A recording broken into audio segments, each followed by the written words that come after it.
महाराष्ट्र के चंद्रपुर जिले में कल शाम को सैटेलाइट के कुछ हिस्से गिरे हैं। लाड़बुरी गांव जो है यहाँ से एक नज़दीक है तहसील प्लेस से, सिंधेबाई तहसील प्लेस से। वहाँ पे इस तरह का एक बड़ा रिंग जो है वो गिरा है। लगभग 10 बाय 10 फीट का ये रिंग है और इसका वज़न जो है वो तकरीबन 300 से 400 किलो तक बताया जा रहा है। ये जो रिंग है ये किसी सैटेलाइट का हिस्सा होने की अभी तक पुष्टि हुई है। इसमें देखा जाए तो ये रिंग जो है वो मेटल से बनी हुई है, साथ ही इसमें कुछ फायर प्रूफ मटेरियल भी लगा हुआ है।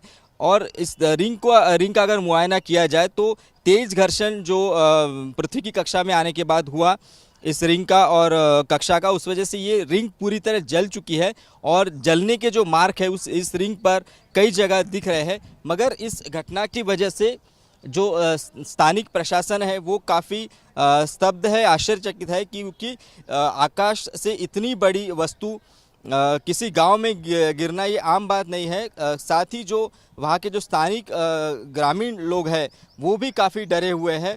जिला प्रशासन ने फिलहाल उस गांव से इस रिंग को उठाकर यहाँ के स्थानिक पुलिस स्टेशन में जमा करवाया है और अभी जो बाकी लोग हैं इस रिंग के या सैटेलाइट के जो एक्सपर्ट हैं वो आने की आशंका जताई जा रही है और शायद उसी के बाद ये रिंग किस सैटेलाइट की है और ये किस वजह से अपनी कक्षा से बाहर चली गई और इस तरह का एक दुर्घटना हुई और इस चंद्रपुर ज़िले में गिरी, ये काफ़ी चीज़ें जो है वो क्लियर हो पाएगी। आज सुबह इसी तहसील के एक गांव है नज़दीक का पवन पर, वहाँ इस तरह से एक मेटल का बलून मिला है।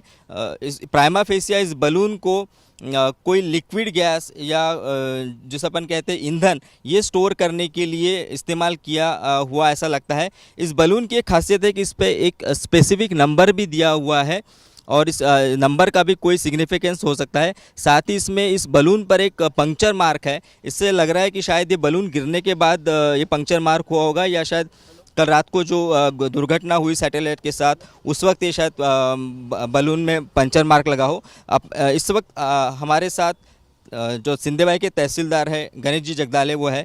गणेश जी, एग्जैक्ट ये बलून कहाँ मिला है और इस क्या सिंबॉलिक है इस बलून का? आज सुबह एक पवनपार एक गांव है सिंधेबाई तहसील में, वहाँ एक लगभग 1.5 फुट का एक गैस टाइप सिलेंडर मिला है। उसमें लगता है कि कोई लिक्विड या गैस भरा हुआ है, लेकिन वो थोड़ा लीकेज होने के बाद वो थोड़ा एम्प्टी हो गया है। वो अभी हमने जब्त करके वो तहसील कार्यालय लेके आए। इसकी जानकारी हमने सम्माननीय कलेक्टर महोदय को दी है। उन्होंने एक टीम रवाना की है उसका जांच पड़ताल के लिए और हमने अभी सिंधेबाई तहसील से कुछ कंप्लेंट भी आ रहे हैं यहाँ गांव से, तो हमने एक विशेष पथक भी तैनात की है। तलाटी और पुलिस के ऐसे दोनों के संयुक्त पथक तैयार किए।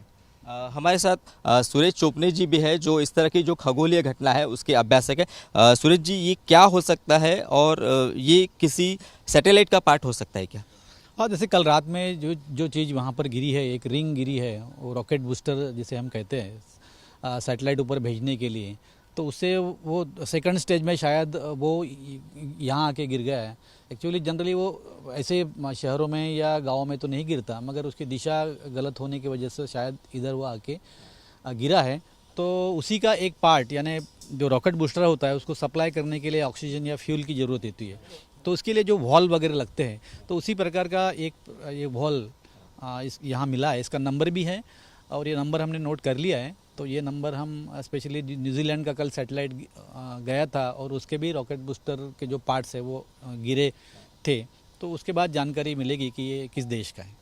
तो इस तरह से ये जो बलून मिला है और इस पे जो एक स्पेसिफिक नंबर है, इससे बहुत सारी जो महत्वपूर्ण जानकारी है वो क्लियर होने की आशंका है। साथ ही तहसीलदार ने इस समय कई पथक भी गठित किए हैं ताकि इस तहसील में इस तरह के कई और पार्ट्स कहीं गिरे हुए हैं क्या, इसकी भी जो जानकारी ली जा रही है।